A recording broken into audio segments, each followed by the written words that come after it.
Where do you draw your strength and refreshment from? This week, the church is encouraged to consider the story from the 4th chapter of John's Gospel, where Jesus meets with a woman at a well.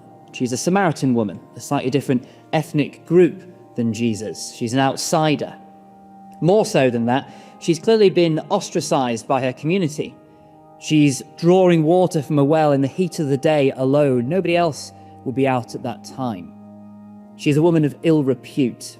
Her marital status is ambiguous. Her sexual relationships are questionable and complicated.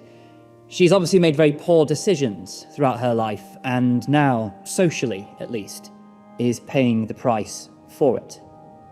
If any woman ever needed some strength, some refreshment, some renewal, it was this woman. Unperturbed, though, Jesus speaks with her and says to her to draw some water from the well for him because he's thirsty, fancies a drink in the heat of the day.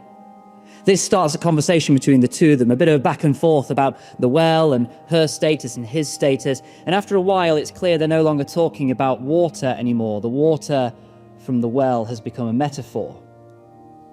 And he says these words to her. "Those who drink of the water that I will give them will never be thirsty. The water that I will give will become in them a spring, gushing up within them to eternal life." This is a woman who needed strength and refreshment and renewal. And now Jesus stood before her, offering her exactly that. And so I ask you, and each and every one of us again, where do we draw our strength and refreshment from?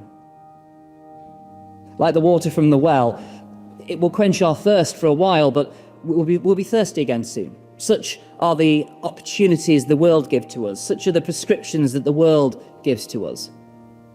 Jesus is the source of life itself. He is that living water within us, if only we would draw from him. And so, my friends, I ask you to consider, especially at this Lent time, where do you draw your strength and refreshment from? From the ways of the world, or from the source of life and vitality himself?